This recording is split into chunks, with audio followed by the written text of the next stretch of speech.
It's time for Coffee with the Chicken Ladies, a podcast for people who love chickens. Hey everybody and welcome. It's Chrisie&Holly from Coffee with the Chicken Ladies.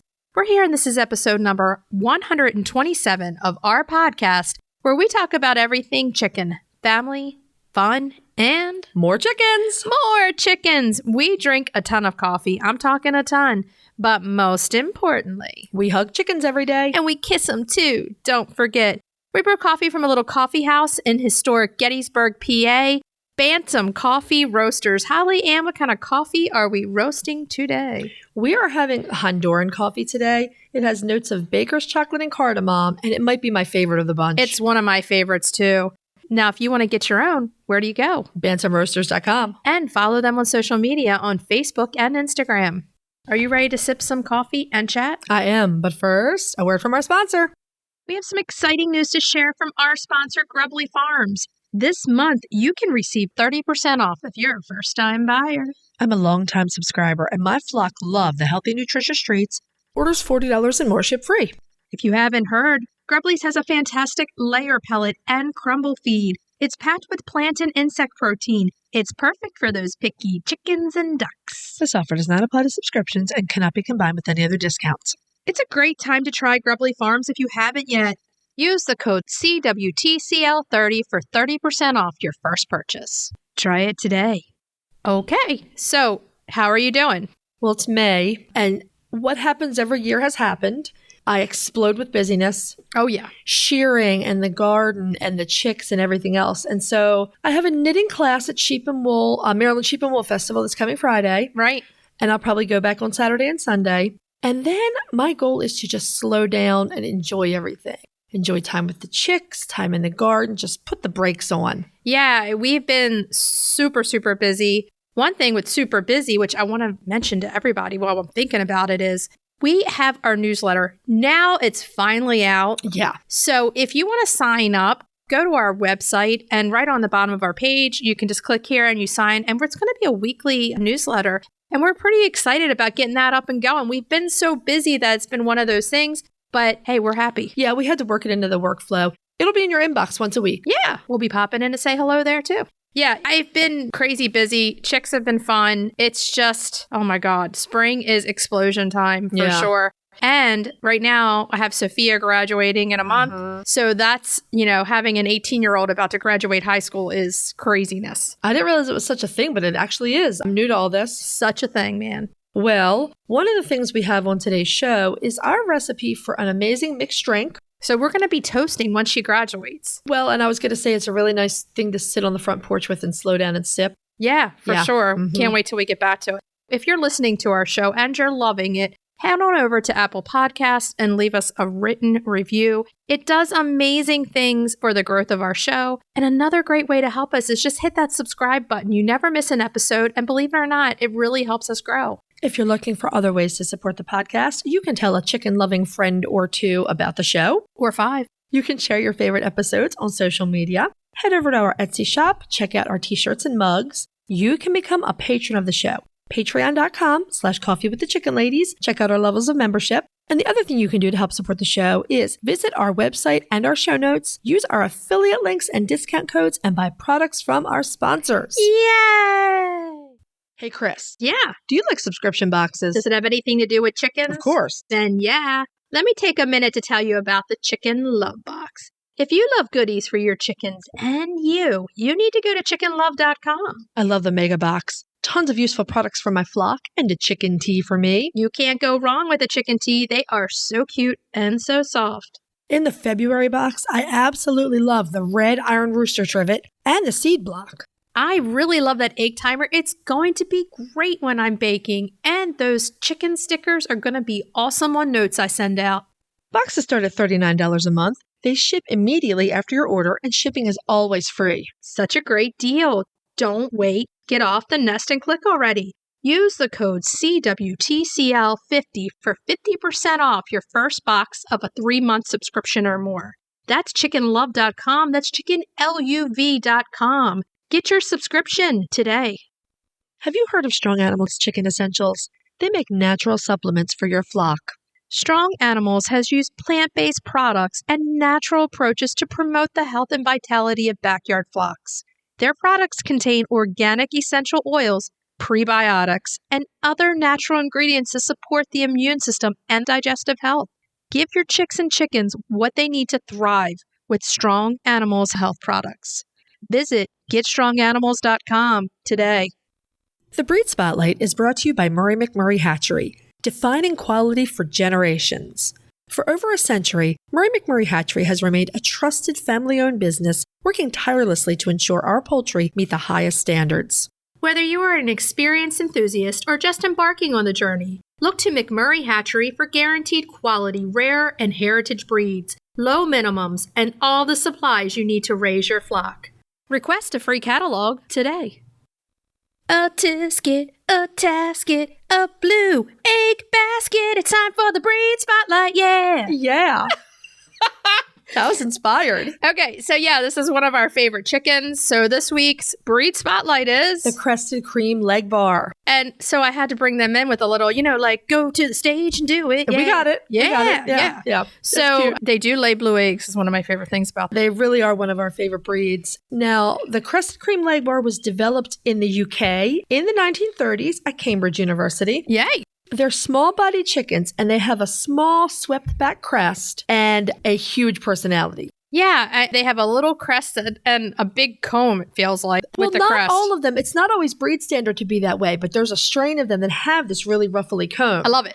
Once you see it, you know what we're talking about. Yep. So Legbars are an auto-sexing breed. Excellent choice for somebody who cannot have roosters but still wants those gorgeous turquoise eggs. The thing is, some will be blue and some will kind of be green. That's how my two are. Mm-hmm. So yeah, if you want some beautiful rainbow eggs and you want an auto-sexing breed, Legbars are for you. Oh, what an amazing thing to just have in your backyard flock, these birds. We love these birds. I love mine to pieces. They're amazing. We said they came from Cambridge University. Let's give you the history. So back in 1927, a man named Clarence Elliott, a British horticulturalist, traveled to South America to collect exotic plants and animals. Now, this was happening in other places. So the US, the UK, and some other countries were funding these expeditions in the early 20th century. And they were hoping that the collectors would bring back seeds or animals that would help with a lot of the agricultural problems that had cropped up after World War I and into the 1920s. Right. So in the case of Clarence Elliott, among the exotics that he brought home were a group of chickens that just happened to lay blue eggs. That's pretty exotic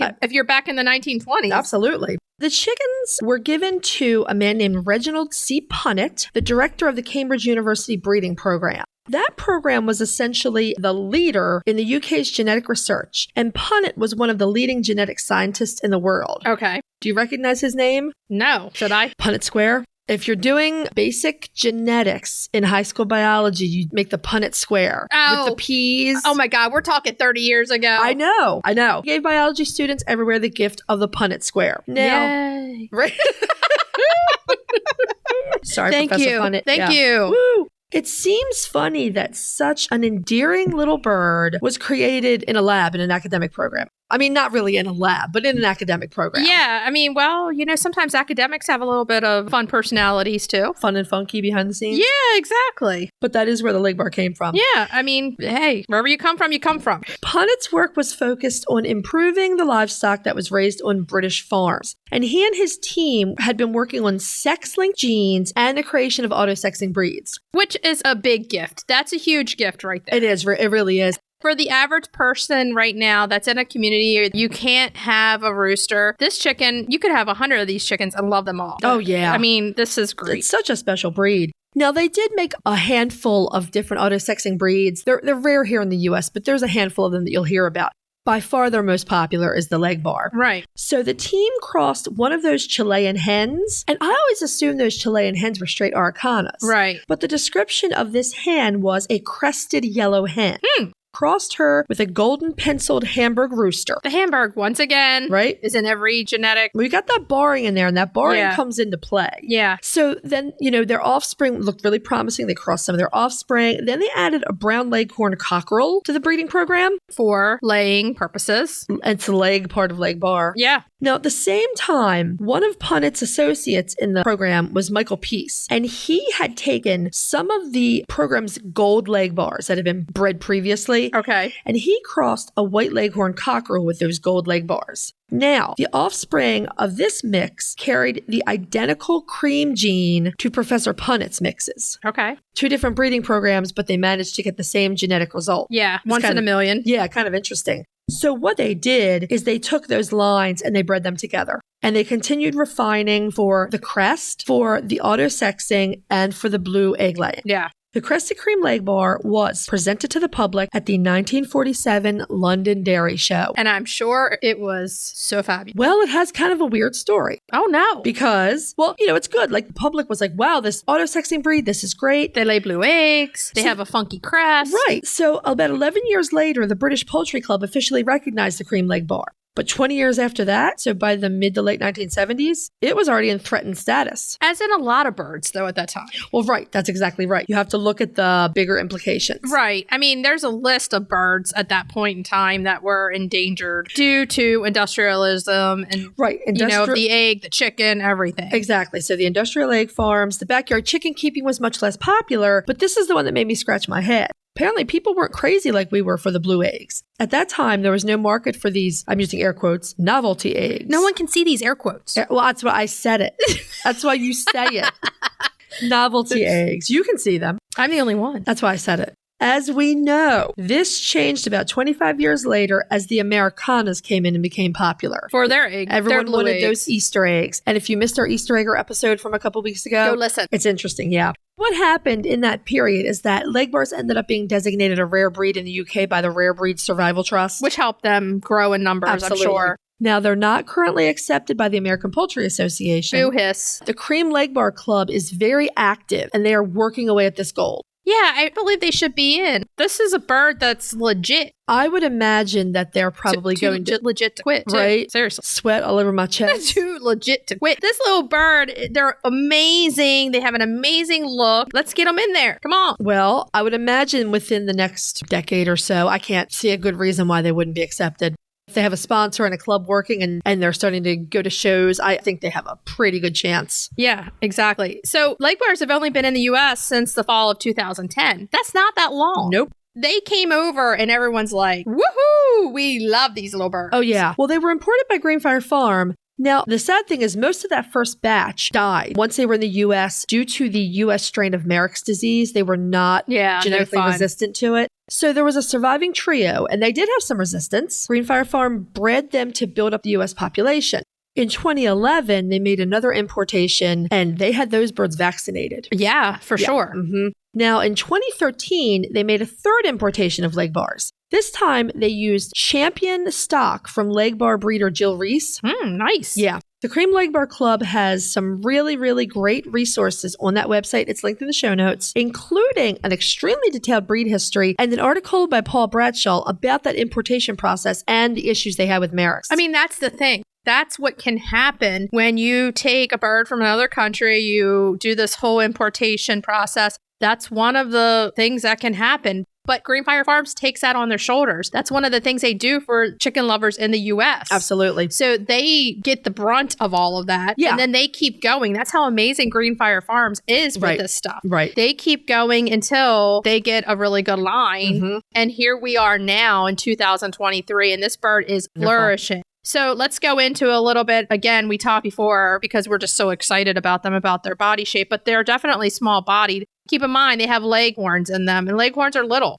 Let's look at the weight. So the boys are going to come in about 6 to 6.5 pounds. Mm-hmm. And the girls are going to come in probably 4.5 to 5, a little over, if that, pounds, or a little smaller. Right. My Franny is on the small side. She is about 4.5 pounds. B was a little bigger. Yeah. Yeah. Cornelia is a little bigger and she weighs in at a little over 4. And Peggy is smaller and weighs in just under 4. Peggy is a very petite little chicken. She's almost bantam size. Yeah, she's very small. And she's beautiful too. Okay, so they do have straight combs that can be pretty funky. Sometimes that's some of the fun stuff. Some of that ruffle in it, yeah. The ruffle. You got to keep them clean, though. You have to make sure they don't get any moisture in between They're the subject combs. to fungus growing in those folds. Exactly. You do have to watch that, yeah. And they have small wattles. They have those beautiful white earlobes and yellow legs and feet. Mm-hmm. Okay, so the hens are a mixture of the beautiful earth tones, kind of like browns and grays and creams with barring. Yeah. So think of all that together and then add some barring into it. Yeah, like sometimes it's a broken stipple, sometimes it's a faint bar, and it shows up, I think their neck most commonly. You can see it on all of their plumage. Yeah, like some has barring like you would see on the Plymouth, on the barred rock, and some has barring like you would see on the cuckoos, right? Right. And then you mix them in, and they have different barring going in different directions. That's the cool thing. You don't know what you're going to get with them. They're beautiful birds. The roosters have similar colors, but they have a lot more barring on their bodies and tails. It's a lot more visible. I think the roosters are gorgeous. Well, as always, the boys get all of the extra stuff, bells and whistles. They think that they're like showing off to girls, and girls are just like, look, just build me a chicken coop and you're good. Show me the bugs, babe. Show me the bugs. I don't need all these flashy feathers on you. Just some bugs. Yeah, just go find me some bugs to eat and we're good here. But they're all very pretty. I love the colors on the hens. I think they're gorgeous little hens. Oh, yeah, by far. So we were talking about, by far, the cream is the most popular. Those are what we have. That's what most people have. Yeah. But they also have a golden creole and white variety. Yeah, they're harder to find. I think my pet chicken has a white Legbar. They have one they call the frost white. Yeah, I think. You can't go wrong with this chicken. This is one of those birds I never want to be without in my flock. I love mine. And we've all heard the story that I told a month or so ago about Peggy ending up in the evergreen trees. No, they can fly. She's under 4 pounds. Yeah. And she ran into the 20-foot evergreen trees. And 3 hours later, after she's fallen asleep in the center of the tree, and I'm standing there like losing my mind, you were like, oh, you're so mad at her. I'm like, yeah, but she's just too cute. She's just too cute. So, you know, they will steal your heart. That's for sure. They have great personalities. They lay a blue egg, and that's really one of their major draws. Sometimes you get a greener shade, like a turquoise or even towards a green. Peggy lays almost a green egg. Yeah, but it's all shades of blue and green, and they're really just stunning. And they start laying around 6 months. I remember ours laid a little sooner than 6 months. Mine definitely started at 5 months. Yeah. It was that group of chickens, they laid really quickly that year. Except the Egyptian Fayumi, who were supposed to be the earliest layers, and they were the last. Now, I read that occasionally you will find a white layer because of the way genetics work. Or very light, like blue, maybe. I've never heard of anyone having a white egg-laying Legbar. That doesn't mean it hasn't happened. We just haven't heard about it. Part of me thinks like maybe somebody thought it was white and it was like so light blue that it almost looks white. That's possible. You know, because some of Cornelia's eggs, they are really light blue. And I look at them like, that's almost not blue. But yeah, I could definitely see that. That would make sense. Now, the Legbars do go broody occasionally. Okay. It's rare, but they do occasionally go broody. Okay, so Cornelia was having some crop issues. So she is in and out of being a garage chicken with me. So she has the mega setup, and she has her sister Peggy and Eliza with her to keep her company. So I have 3 amigos that kind of live in the garage a little bit right now until they can get reintroduced into the flock. I put some video of her out there. They're trying to save chicken kind. Oh, they're trying to go broody? Yeah. They think they're the last of the 3. So they're like, gotta hatch it, even though there's no boy to be seen for miles. There's no boy for miles and miles. And they were rolling. They sit on the eggs. And I'm like, you girls are Legbars. You're not supposed to be going broody right now. Well, we know Fiona's Legbars will hatch. My current theory is that their hormones can sync up. Yeah. And I think that if you have Legbars around breeds that go broody a lot, they will also go broody. I would agree with that. And I think my 3 just think they're the last 3 chickens in the world. Could be. So they're like, there's nobody but us in this garage. We've got to keep it going. The garage chickens have such a great deal. I mean, they get pampered like all get out. I took them out the other day in the induction cage so they can get back in with their sisters, and they were having a blast. But I wanted to show them that there are other chickens back out there. Their sisters are still out there. There's no need to sit on these eggs. Did they believe you? I don't know. I hope so. Yeah. I hope so. Okay, so I was talking a little bit earlier about their personalities. And I'm going to say that they're flighty in the truest sense of the word, that they startle easily and they may just take flight into the evergreen trees. But I don't think they have like squirrely personalities or anything. No way. I think they're very friendly, and I thought mine were quite docile. They are. If you've ever watched our live, we come on once a month. We do a live. We open the chicken love box. Cornelia has been on the lives the last 3 months. Instagram lives. Our Instagram lives, yeah. And Peggy, if you put her outside, she is going to want you to chase her. But as soon as you're holding her, she snuggles in. Yeah. So, I mean, they're so friendly. I don't know. I don't see anything flighty in them, to be honest with you. I think they're little and they can fly. I really will say that I think that I have the flighty market cornered with the Fayumis. I think so, honestly. too. And so to me, a Legbar just seems like a super sweet, docile girl. Yeah, just like a normal chicken. I don't see anything like that would be a red flag for someone to say, I'm not going to get this chicken. In fact, we would over the moon recommend this chicken for any flock. They are in our top 10 all-time breeds. Yeah, this is a chicken that almost no chicken lady should be without. They do tend to be towards the bottom of the pecking order. They do. You need to watch those flock dynamics and maybe don't put them in with a strong flock where they're going to get picked on. Like if you have a flock made up of Morans, and Wyandottes, you might want to be careful about slipping some cream Legbars in there. I would probably put Legbars with Orpingtons. It's the perfect match. Another UK breed. Any of the Asiatics, any of the gentler... They do fine with my mixed flock that they're in. Salmon Faverolles. That's exactly what I was going to say. Any of the Continentals, the like Enforcer, the Barnevelder. KDT Biscuit, the Speckled Sussex. Yeah. They hold their own in there. Now, my Legbar Franny and my Speckled Sussex Mary Berry are best buddies. Yeah. They're always together. You got the sweeter of the two.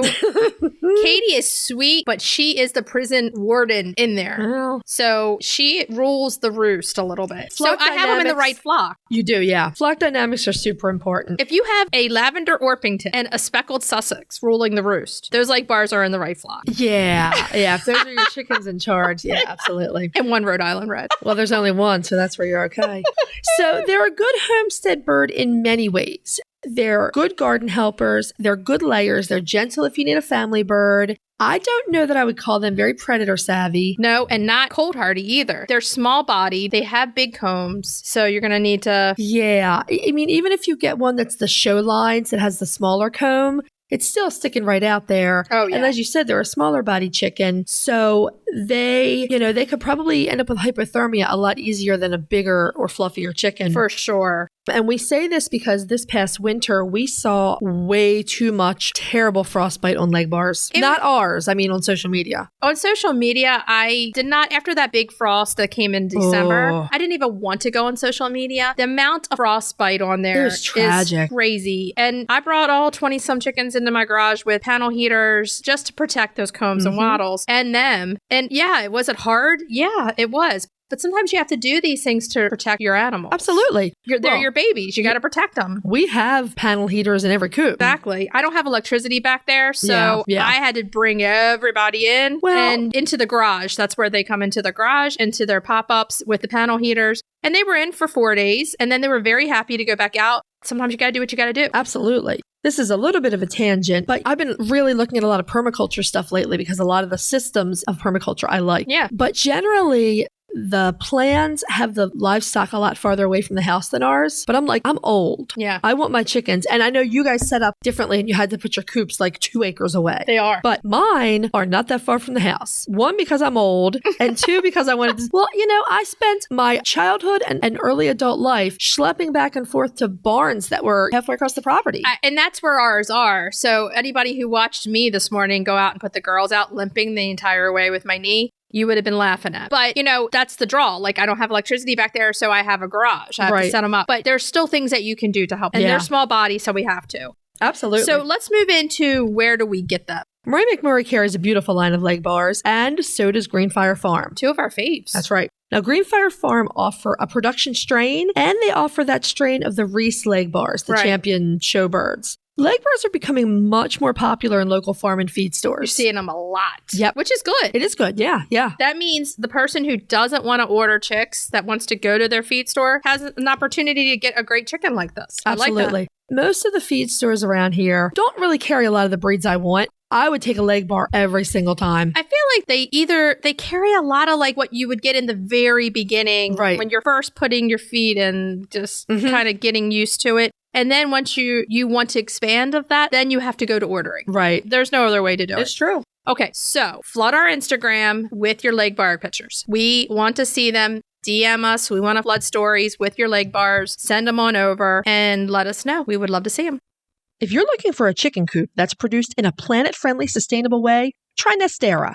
Each coop is made from highly durable, 100% recycled plastic that keeps the equivalent of up to 2,000 shampoo bottles out of a landfill.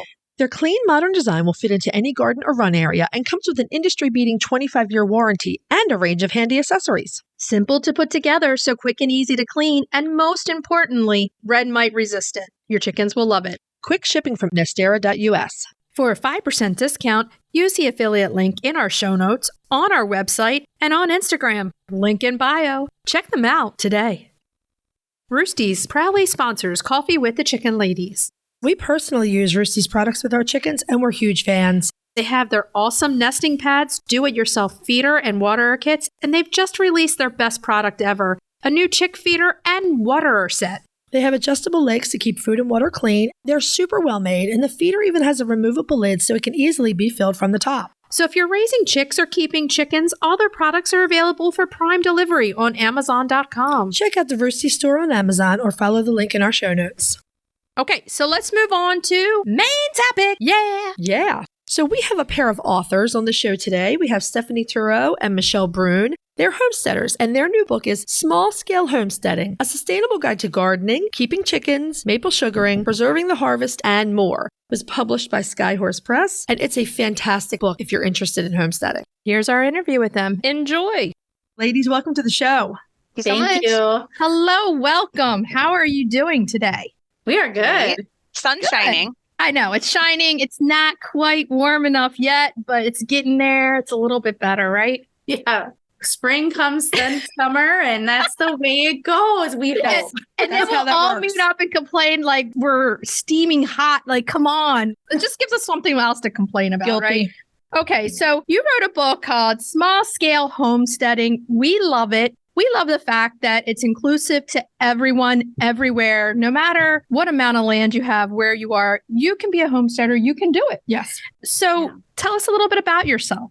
Okay, well, I'm Stephanie Thurow. I have written 3 food preservation cookbooks before this book. Michelle and I met because we were on Instagram kind of doing the same things. We both, like you just said, tap our maple trees, garden, have small flocks, preserve food. We both teach classes around the Twin Cities. I teach food preservation classes and she teaches more gardening classes. We both freelance write. I had this idea and I knew I wanted to write it with someone else, but I didn't know who. And then Michelle and I were collaborating about something else one day. And I said, hey, do you want to write this with me? And she's like, yeah. And then we kind of just jumped in and it was great. And that's how that was born. It's all because of my book club and a cocktail that I brought, honestly. Ooh, nice. I brought a little rhubarb shrub cocktail to my book club gals. And I actually had gotten the recipe from Stephanie for the first time, making that rhubarb shrub. And they were like, you have to write a blog. We want to all know the recipe. And I'm like, well, I should reach out to Stephanie and see if I can share her recipe with a blog all about rhubarb and everything. And so we started really talking about that. She was like, well, I've approached my publisher. Do you want to do this? And I said, well, yeah, why not? Fantastic. We would love to showcase your cocktail recipe on our Crack in the Egg segment if you would be so gracious to share it with us. We are fans of the cocktails also. And the rhubarb. Hey, well, the cocktails. That's for sure. And a book club. I love that. So are you both like full-time homesteading? Yeah, so we write for a couple different magazines and stuff as well. So there's writing gigs and stuff involved and teaching gigs. But yeah, we are home and homesteading, stretching all the things that we can, making things work with what we've got. It's been such a ride. So I left a very stressful full-time marketing job when my kid was little, and then I had another kiddo and I have not looked back. I mean, I had a great time there, but I have definitely moved on and been very happy with that choice. That's amazing. Love that. That's fantastic. So what's your favorite part of your homestead? Oh, the gardens, which is really hard living in Minnesota. We're in zone 4 growing zone, and they're still covered in snow right now. Some years that there are things like really popping up at this time, and this year, not so much. So we have a shorter growing season, but that means we just get to play with ways to extend the growing season. I've got cold frames and low tunnels and tons of seeds started in my room here. So there's lots of ways to have fun and extend it. But yeah, the garden is my favorite. followed by the chickens. And it all like goes together. They all just kind of become one big happy family homestead. Yes. Yeah. So sure. Stephanie, what's your favorite part of your homestead? I guess I would have to say like getting in the garden too is my favorite part. But as sad as it is to go in the fall, I'm always sad. Once we shift inward in the house, there's always so much to do too. So it is nice to kind of have a break once the gardens are done. And then I really get into preserving the food. So that's what I'm most passionate about. And that's where the writing started, was with the preserving of the food. So usually I'll save a lot of my tomatoes or like raspberries and stuff. And then when the gardens are finished, I'll pull them out of the freezer and get canning. And I really do love that tradition too. That's fantastic. I feel like when it's nice weather, you're always in the garden and then the house takes a beating. And then when the weather, like is cold, you're in the house and the gardens are craziness. And you're like, oh, I can't wait to get my hands back out there. So it's like, you want what you can't have, right? Yeah, of course. So what do your chicken flocks look like? What breeds do you have? How many? Well, I'm not going to get called by my county, am I? Don't give yourself away. Yeah. La, la, la.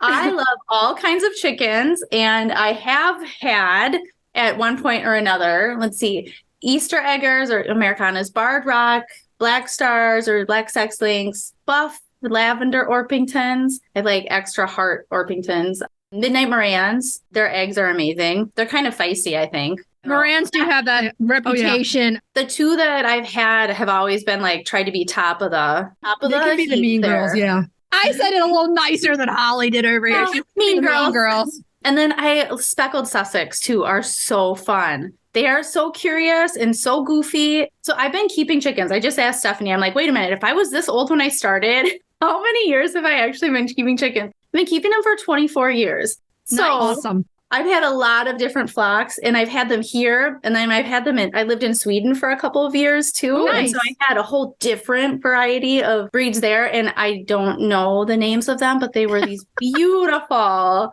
I had a rooster. Big Elvis the rooster, because he was like black and white, and he looked like he had rhinestones on, even though he was I wonder, are they Appenzeller Spitzhabens? I kind of think they were, but I never for sure got a great picture of them either. They're one of our favorite breeds. I love We talk about them all the time. And they're from Switzerland, right? Yeah, I had to show myself there. I'm like, wait a minute, let me get this right. Yeah. And I was in Sweden, and we had neighbors who were super into like the heritage breed stuff. And that's who we got them from. I guess he could have been a Swedish flower too, since they have speckles and spots. Right. Could have been either one. I'll try and go through and see if I have any. I mean, I don't really think I have any good pictures. And that was a long time ago. Yeah. But Big Elvis, we love rooster names. So Big Elvis that's going in the top 10 rooster name chart, I think. Stephanie, how about you? I'm in Richfield, which is like a stone's throw from Minneapolis. We're only allowed 3 hens here. So I got 4. And then one ended up being a rooster. I voted off the island. So the 3 that I have are the first 3 I've ever had. Okay, all my neighbors were complaining for blocks away. Like you could hear them crowing. It's endearing. Come on. It is. The hens are actually pretty loud. I love rooster crows. I think they're better even than dog barking. I don't understand how people complain about roosters and not dogs. Yeah. So we just have, we originally got 2 Americana Easter eggers, a California white and a gold star. So the one rooster had to go. And then I just have my 3. But it provides us with almost 800 eggs a year. Yep. And I eat most of the eggs. My daughter doesn't really like them, and my husband can't eat chicken eggs. He can only have duck eggs because of the protein in the egg, the chicken egg white. And so it's more than enough for us. I have enough to share with my neighbors and my family. So yeah, works on a small scale for us. That's fantastic.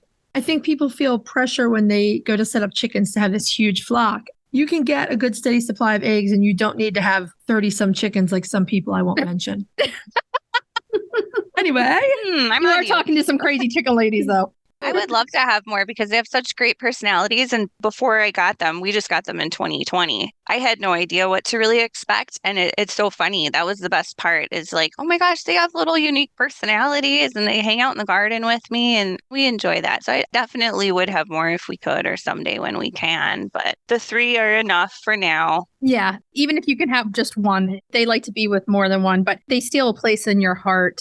So let's go into how do you choose what you want to grow for your family? And does that include growing certain things for the chickens? Oh, for sure, for sure. Good question. We get a lot of people asking about garden stuff, like how do you grow all the food and what do you grow? Really, don't grow like what's trending on Instagram or something. Please don't do that. Grow what your family likes. Grow what you know you will eat. And then beyond that, like grow what you know grows well in your garden and grow to your garden space. So if you've got a really sunny space, you can handle more sunny things. And if you've got shady spots, we talk to a lot of people like in the city, maybe even in townhomes where they might not be able to have chickens, but they have a patio garden, right? And so they're trying to figure out what they can do where they're at. And so that's kind of what we hope to get people excited about and inspired with, is to grow whatever you can, what you're going to eat, and then what we can preserve easily too. I can grow more tomatoes because I can throw them in the freezer and can them in the winter or, make sauce then. It's so much easier to do some of that. As far as what we grow for the chickens, I grow microgreens for them in the winter. Yep, so do we.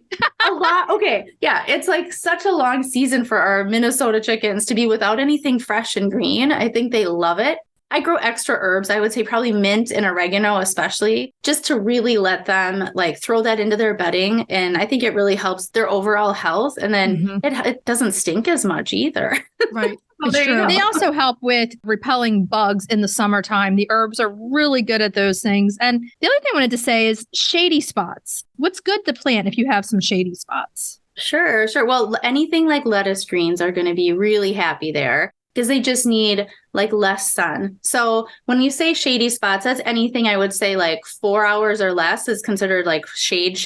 Right. And then 4 to 6 is partial shade. And then your peppers and eggplants and tomatoes are going to be doing better if there's 8 to 10 hours at least of sun. Okay. As more people are growing more food, something that I always recommend is sun mapping. And that's just a way to figure out how much sun you're actually getting somewhere. Stick a shovel in the ground where you want to so you can see the top of the shovel, see when the sun is actually on that, or a chair or whatever you've got, really. It doesn't matter. Stick some object right where you want to have a new garden and see how much sun there is. And that's easy now because we can set an hourly alarm on our phone. For every hour, go out there and then you can see, okay, yep, it's got 6 hours or it's got 4 hours, because you kind of think, but until you actually track it, it's hard to for sure understand that. So things that do well in shade are all the leafy greens. A lot of the root vegetables do well because they can grow slower, but you'll still get a finished product in the end. And actually, I think cucumbers do pretty well in like that partial shade. So 6-ish hours. And then lots of flowers, lots of herbs do really well in that too.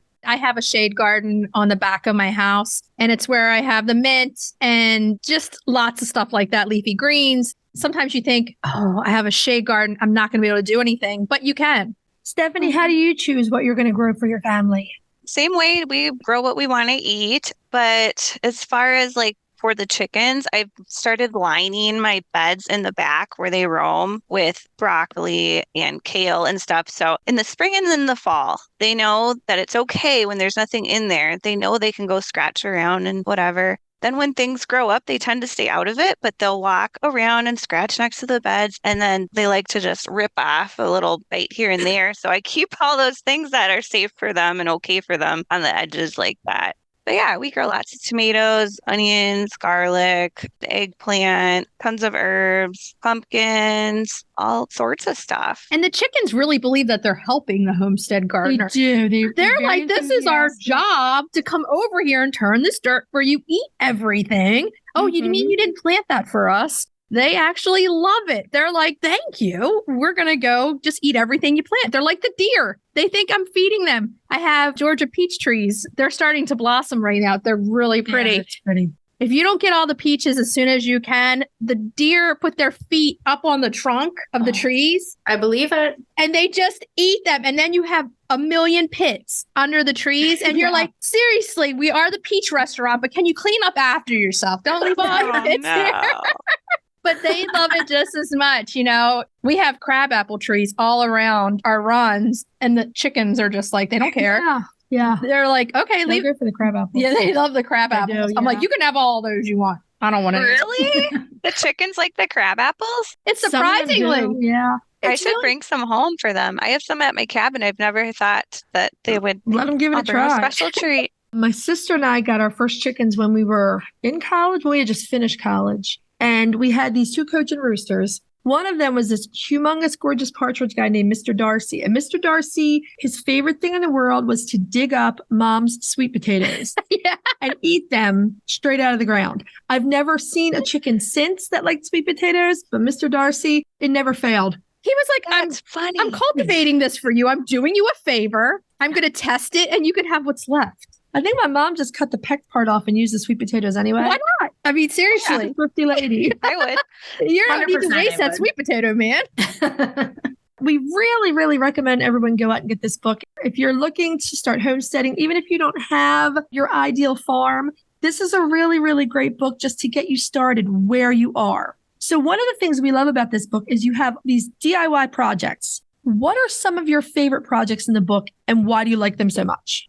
Well, we both agree that the cattle panel projects are some of our favorite because if you go to like a garden center and get a big trellis, I mean, they can be several $100s and the cattle panel is like $25. And then you need the T-post. It's pretty easy to set up. It allows for a lot of extra growing space. So we both love that one. And then Michelle has a cool cattle panel project in there too that's on her back fence. Michelle, you want to talk about that a little? Oh, sure. I love that.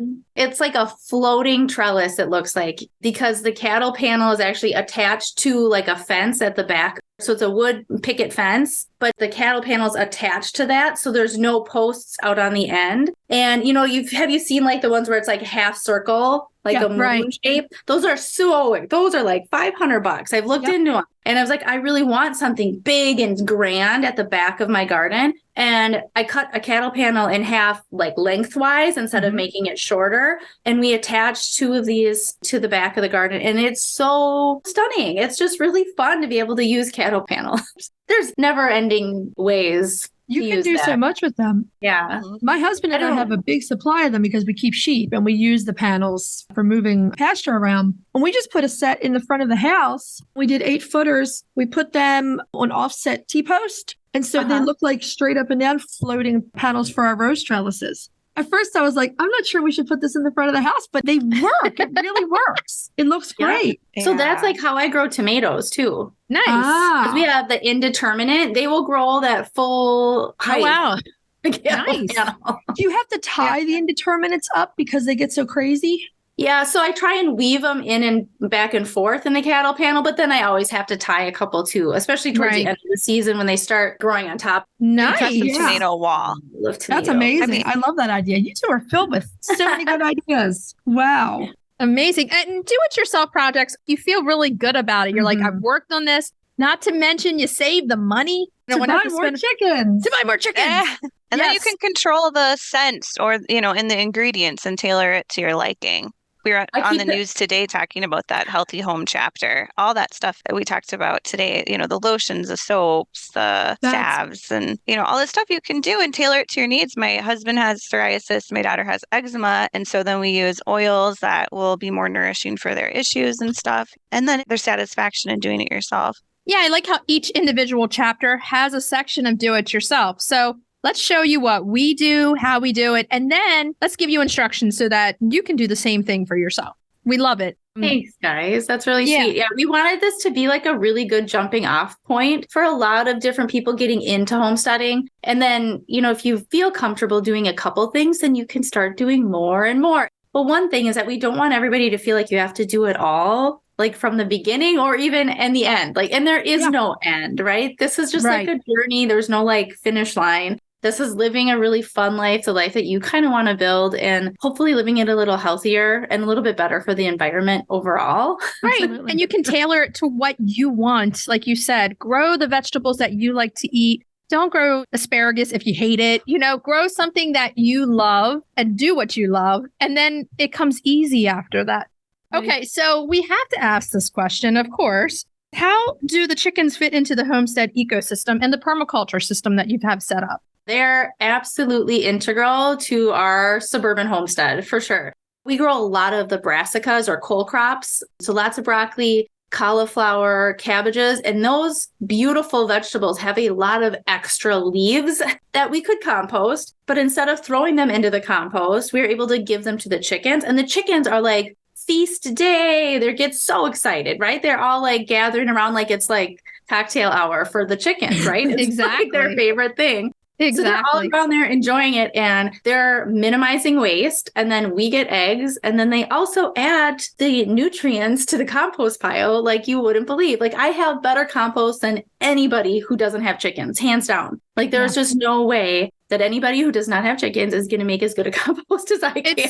It's so funny because they always say the run floor is your best garden, right? We always take off like a foot and then go under and then dig out that dirt and use it to replenish all of our gardens in the spring because it's the best fertilizer you're ever going to get. They're going to eat, then they're going to give back, and they're going to be great for your gardens. Not to mention even the eggshells. You can even use those back into your garden. So chickens are pretty cool when it comes to permaculture. I mean, they've been on Homestead since day one for a reason, right? Like they make sense. The way that they can turn like extra garbage from your garden into like beautiful eggs. They're little worker bees, but they're chicken bees. Worker chickens. Do you guys have issues with the Japanese beetles out there? Yes, we do.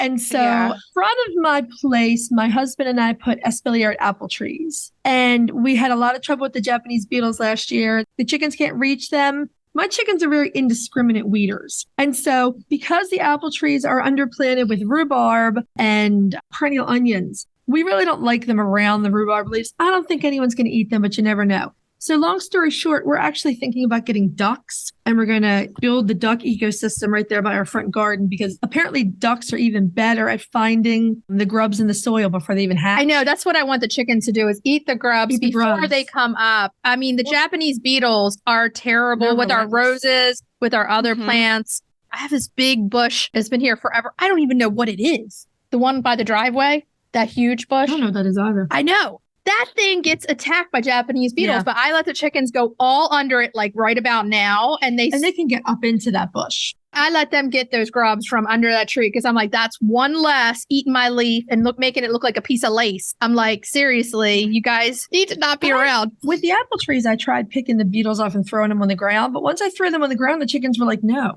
We got to shake them up and confuse them a little bit, I noticed. We'll collect them all and then I shake them up. But I was asking because last year my entire front yard was dead and we were going to turn it into gardens anyway, but it was all these grub worms in there. So I set up a pen and over a few days, I just moved the pen around and they scratched. I couldn't believe how many they were getting out of the yard. It was disgusting. They cleaned it all up for me. In that grub state, that's the best way to get them for sure. So something that has happened in the last couple of years in Minnesota, talking about Japanese beetles, and yes, chickens are great, but also we really love to practice companion planting.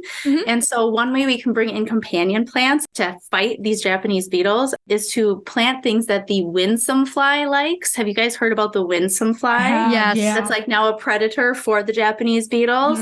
So things like calendula marigolds and then sweet alyssum. The winsome flies love those. So last summer was the first time I really saw any of the winsome fly in our garden. So you're probably not going to be able to tell what fly is a winsome fly versus other tachinid flies, but you're going to be able to see a white spot on the head of a Japanese beetle. So if you see like a little white paint dot, it looks like, you know, like the bees like have the queen's mark. It looks like that, except for it's this white little dot. That's an egg sac that a winsome fly has laid on a Japanese beetle. Don't kill those. Don't feed those to your chickens. Let them go into the ground because then they will be parasitized by the winsome fly larva that will hatch. You will not have any more Japanese beetles, but you will have many more winsome flies, which will then eat more Japanese beetles. That's awesome information. I love that. I still am going to get my ducks, though. Please get your ducks. Show me how. Ever since we talked to Lisa about the ducks, this one's all in on the ducks. I wanted ducks before. I wanted ducks for years. Yes. Oh, Lisa Steele? Yeah. She shared a lemon curd recipe. Yeah, we saw. Yeah. We had her on a couple of weeks ago because I finally got my husband to agree on the duck plan. And we were like, well, I know somebody with a duck book who probably want to come on and talk about ducks. And so, yeah, we're really excited about the ducks. Have either one of you ever had the ducks? Not yet. I would love to, but I've heard they're a little messier than chickens. I live in the suburbs. I mean, our houses are pretty darn close together without a lot of space. So I just don't know if this is the right fit for them, but I'd love to. I grew up raising mallards and wood ducks, but we would then put them into our pond. So I grew up with more land with a real pond, but it was so fun to raise them. Oh my God. Right. So you raise them and then they went and lived their wild life afterwards, after the brooder system. My understanding is that they're really messy in the brooder, like really messy, and you have to manage the brooder pretty carefully. But once you get them outside, you can put things in place where you can say dump and scrub their water every night. Because, they're going to get in there, they're going to get it dirty. So as long as you have a place where you can drain all that stuff, then you should be fine. I'm knocking on wood that works. Good luck. Keep us posted. So going back to the flowers, marigolds are some of my favorite flowers for chickens. They're so healthy for them. They give them lots of nutrients. And to get more marigolds all year, you have to pluck and feed the chickens. And then you get more and more and more. And they go all the way through to the first frost in the fall. So those are probably my favorite for around the chicken run. I love planting them. So let's get into some of the meat of this, because as far as I'm concerned, some of the most valuable information that I took out of your book was about the preserving. Preserving is huge. And if you do it right, you really can make a difference in what you and your family are eating. So what are some of your favorite preservation methods? And do either one of you have any advice for preserving eggs? I do mostly water bath canning and fermentation. We both do almost all the methods. Michelle, you pressure can more than I do. We both dehydrate food. I dehydrate mostly herbs and fruits, and I don't grow a lot of fruit. So it'll be fruit that I've bought from the farmer's market. We love apple chips and banana chips and fruit leathers. And when I'm canning something, if I have cranberry butter, that's the word, that I've strained out and I have all these extra solids, then I'll dump that out and turn that into a fruit leather, just add a little bit of maple syrup or something. So we each do all the methods, but preserving eggs, well, I love pickled eggs. So I make pickled eggs quite a bit. On the way home today, we were talking about how we both freeze eggs. I freeze duck eggs, though, because like I said, my husband can't have the chicken eggs. So we, break the yolk and bag them up so we can use those for baking in the wintertime, because we can't always find the duck eggs here. Yeah. How else do we preserve the eggs, Michelle? If I have too many in the summer, which is you have more in the summer, but I don't necessarily do a whole lot of baking in the summer. So being able to, freeze the scrambled eggs for the winter baking, I think makes the most sense for us. We are smaller homesteads. So most places that are going to be suburban and urban homesteads are going to have pretty small, low limits on the number of hens you can have. And there's for sure no roosters and all that. So we don't have tons of extra eggs to preserve, but freezing the eggs in the summer. And then I like a pickled egg. Am I the only one here that is not a fan of the pickled egg? Yes. Pickled eggs. We can't love everything. I know. I was going to say, I will eat my own pickled eggs. Somebody's got to get a recipe that turns me to pickled eggs. This moves us into this next question. What does the future look like for you guys? Do you have more projects together, other books? We are having a lot of fun. We are teaching more classes together this summer. So that's going to be really fun. And then we are both writing more for more publications. And then, I don't know, should we talk about this, Stephanie? Are we going to expand on the Homestead Companion Calendar? Or Calendar Companion? Possibly. Is that what we call it? Here's what we'll say. We had to shave out 30,000 words from the book you have in your hands. So will there be another book? Probably something else. We have a lot of content. And so as far as the rest of the year, we're going to be at the state fair. Seems like there are opportunities every single day almost popping up. It's been really fun. We did 4 presentations earlier this year at big events in Minneapolis. That was awesome. Where do you teach? Do you teach online or you teach out in person? So we have a wonderful horticultural society in Minnesota, the MinHort, and they have got great classes that they've brought us in for, a couple webinars that we've done. I'll be doing some more this summer. And then we are at a couple different garden centers. Actually, Patagonia asked us to do a class on seed starting. So we're having all these really fun new places, because I think what the content of the book is really trying to get across is that really you can start somewhere with what you've got. You can do more wherever you're at. And then if you get really excited about this and you want to move out, you can, or you can keep doing a whole lot right where you're at. That's what we took from it. No matter where you are, it's possible and it's fun and it's not as hard as everyone thinks. Start small. And you ladies can comment on this, but I always think self-sufficiency is fantastic, but it's almost impossible to do everything yourself.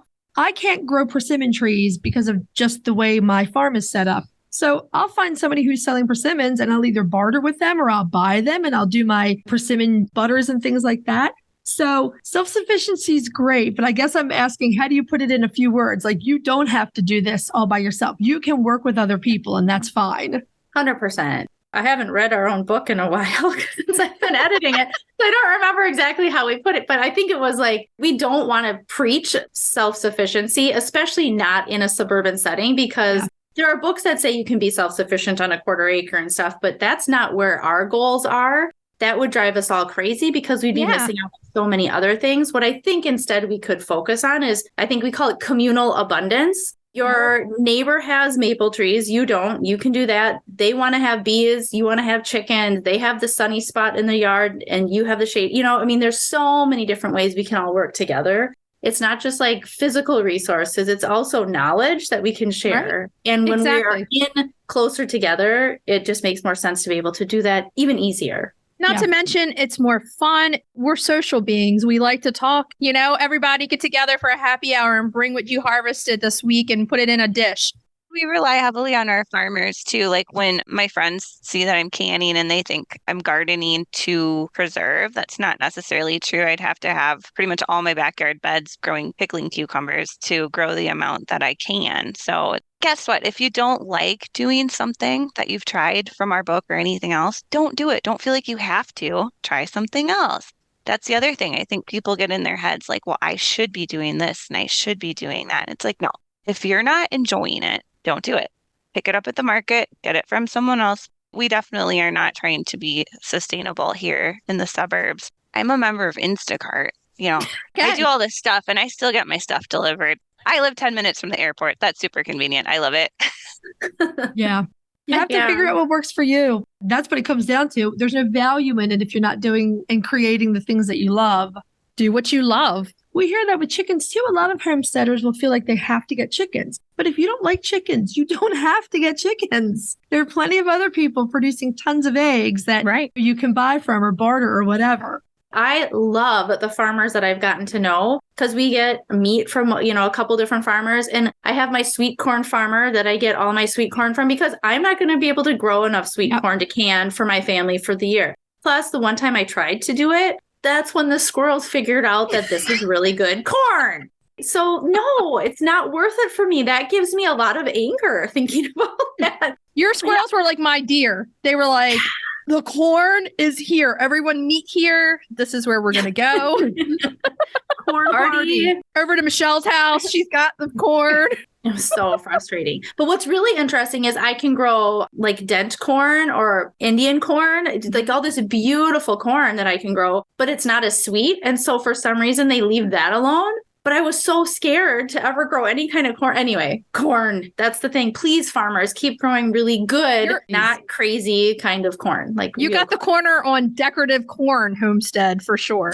Are you grinding your dent corn? Are you using it for flour?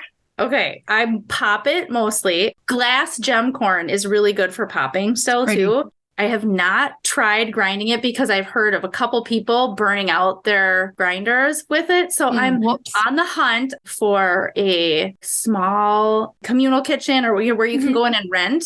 So I'm looking for a kitchen that has a really good high power or something because I do not want to wreck something. But my next goal to try with my corn, because I've got like jars of it saved, like dried kernels. I really want to nixtamalize it. I'm saying it wrong. But it's that process of putting it with the ash and the lye, because I love pozole and all that. So I really want to try to make my own. We'll see if that happens. We're always trying new things. Like we're always, what else can I try? That's a DIY for the next book, along with how to decorate your doors with Indian corn. I want to see that in the next book. So this is the question we ask all of our guests, and it's unfair. And yes, you're allowed to have more than one because God knows we could never choose just one. We can't. What is your favorite chicken or poultry breed? Oh, that's so hard. Buff Orpingtons and Orpingtons in general, they're maybe not the brightest birds out there, but God, they're so sweet and they are so lovey. And then the speckled Sussex, just because they are so goofy and curious and they get themselves like stuck in places sometimes. And you're like, how did you even get here? But Orpington's for like the lap chicken for sure. Yeah, they're for sure the lap chicken We of the both chicken have world. speckled Sussex too, and they just are, they're favorites too. We love them too. They're But fantastic. mine is more like a prison guard. You try to walk by her, she's like, oh no, straight line. And I will say this about Mary, she's eating 98% of the time. Not that there's anything wrong with that. Stephanie, how about you? Do you have any favorite breeds? Well, I've only personally got to know these 3 chickens, really. So Phyllis, the Americana Easter egger, is by far the sweetest. That's all I have to say. I love about her that. name. What color eggs Yeah. does she lay? Green. Nice. Yeah, my daughter named her Phyllis. And then we have Smarty Pants and then Little Bee. What breed is she? That's the Barbara? California white. Oh, California white. They're very heavily derivative of the Leghorn. Yes, they are. So she's probably Mhm. laying you a lot of eggs. Mm-hmm. We have half of our chickens that have like really dignified names. And then the ones my girls have names like Bubbles. We have 2 chickens called Peanut and Buttercup so that one of my kids can go peanut butter cup in the Exactly. Ladies, this has been an absolutely delightful conversation. We've had so much fun talking to you. We have the link to your book in our show notes so people can buy it easily enough. We're going to encourage everyone again, if you're looking to get into gardening, any kind of homesteading, go buy a copy of this book. It's fantastic. I really like your book because I think the small scale homesteading is the way to go because so many people are intimidated by it. And there's not a reason to be intimidated. You can start so small, just planting seeds in your kitchen. It doesn't have to be perfect. I love the photography of your book. Yeah. You ladies did a fantastic job. Thank you so much. Thank you so much. And I'll just throw out there that Stephanie has great recipes on her Instagram and website too. And that's Minnesota from Scratch. And she's like rocking it there. And then I've got Forks in the Dirt is my website and Instagram too. Fantastic. And I will link all of them in the show notes so people can find you easily. Okay, so until next time, ladies, we'll talk to you later. Thanks, Thank you guys. so much. Bye. Bye-bye. Bye.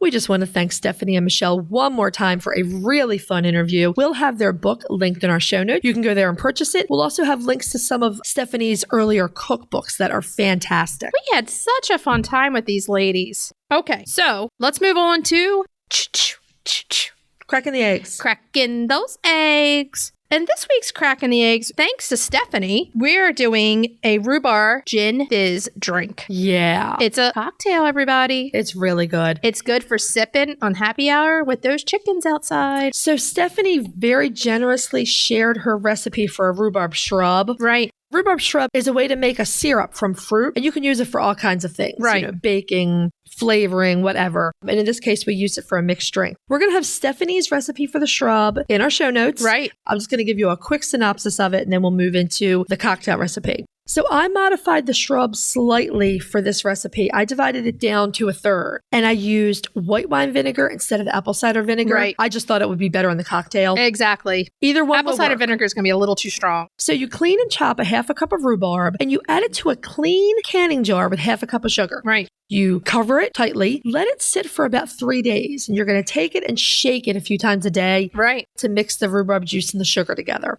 When you have a nice thick syrup, you are going to strain out the solids, and you can put them aside and use them in baking or Right. smoothies or whatever. The syrup that's left, you're going to add about a half of a cup of the white wine vinegar to it to make the rhubarb fizz. Now, we did a rhubarb gin fizz. Yes. You can make this with vodka. And Joe will do that. He will love this with vodka. Yeah, me too, actually. I love have the to make vodka. this for him while he's sitting out there with the chickens. Yeah. So you want 2 ounces of gin or vodka, chilled, I would imagine. Oh, yeah. You want 2 ounces of the rhubarb shrub, and you want 1 egg white Yes, you do. plus some ice. That's the gin fizz. Right, exactly. This is what you're going to do. Put everything in a shaker and have fun. Shake away. You need to shake it pretty thoroughly, I guess, to make the egg white frothy, And then when you pour it out, the egg white's just frothy on top. and it just sits on the top. Yeah, so if you have dietary concerns or an elderly person, you're not going to want to serve them this drink because you're using a fresh raw egg. Right. I mean, you could probably pasteurize your eggs. There are some DIYs Yeah. on how to- YouTube for that. but you need a good, strong immune system because you're going to be drinking a raw egg. Essentially, yeah. Yeah. Yeah. You can also make this a mocktail. Yes. You can use, I guess, sparkling water or seltzer water instead Yes. of the gin or vodka. We would not do that. No.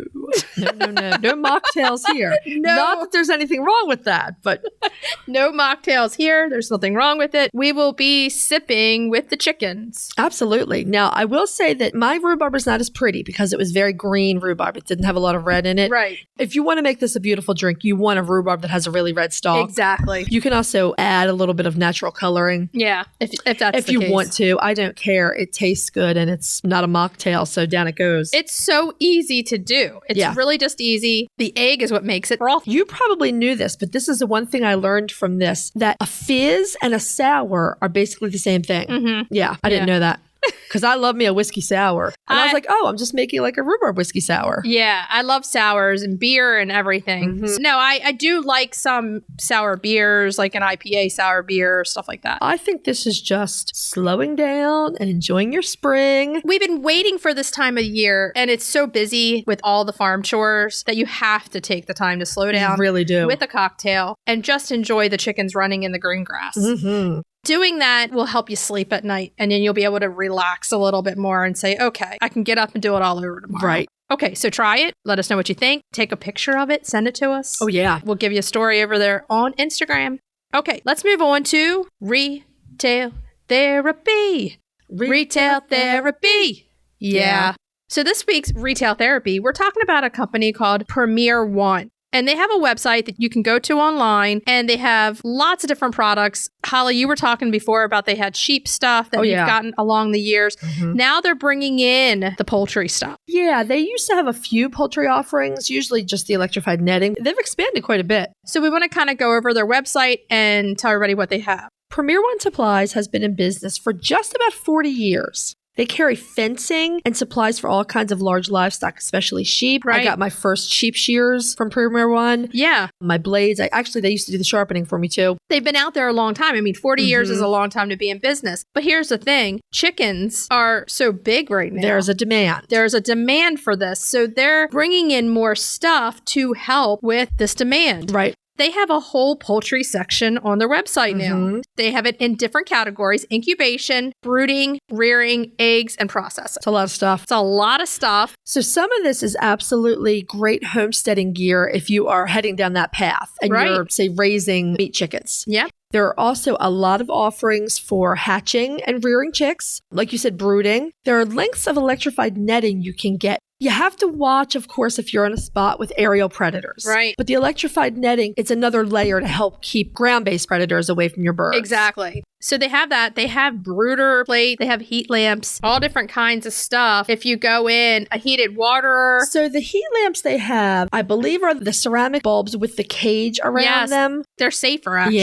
Yeah. They're definitely safer. And then they even have candlers if you're going to be hatching your own eggs. Egg handling. That works if you're selling eggs too. Exactly. One day I was looking through and I was like, wow, they had a lot of brooder stuff. Mm-hmm. And even when I started back 8+ years ago, the brooder stuff was not out there. I went to Lowe's and bought an 80-gallon roughneck Big plastic tote. Rubbermaid tote Yeah. for my brooder. They have the starter kits, the heat plate. Everything is out there because there is the demand. Right. These are just starter because these do not have a top. Mhm. The ones they have shown here. You can get away with that for the first couple weeks. Maybe 2 weeks of that. I think mine have gone to 3 or 4 weeks, but mine are much deeper than that. Yeah, they have the big feeders. That one's pretty cool too. I mean, that brooder is expensive though. It's like $200 and something. Yeah. But it has a place where you can just hang the light right over them. You Uh-huh. can watch them. All the different supplies that you would need for when your chicks come, they have there. Like you said, they have the fencing also. I wanted to go in and see exactly what else they had. Nest boxing, coop supplies, feeders, waters, they have- humidity pumps. What about incubators? Incubators, Okay. egg handling supplies, transport crates if you're going to help with Ooh. rescues, lots of stuff. I mean, it's worth a little look over there. Oh, look at these garden colander. Oh, I have one of those. Those are cool. Since you can't see it, they're like garden trugs where you fill it with produce. Yeah. And they have slits in them so you Yeah. can wash the produce right in the trug. It's awesome. And the extra Ultra Tough egg baskets. I love that egg basket. Holds like 100 eggs, They've man. got a really nice egg basket set. Yeah. A digital egg scale here. The stuff just goes on and on. Egg cartons, egg cleaning brush. $6. That's not bad. That's not bad. They have stamps. Oh, Look at this They're sign. getting in on the act with the chicken lady goods. Okay, they have fresh eggs for sale, a yard sign. Uh-huh. I love that if you wanted to start getting into selling to your neighbors, that you can get yourself a little sign there. Yep. Egg poacher. I like me an egg poacher. Oh, they even have the little spiral eggs, so you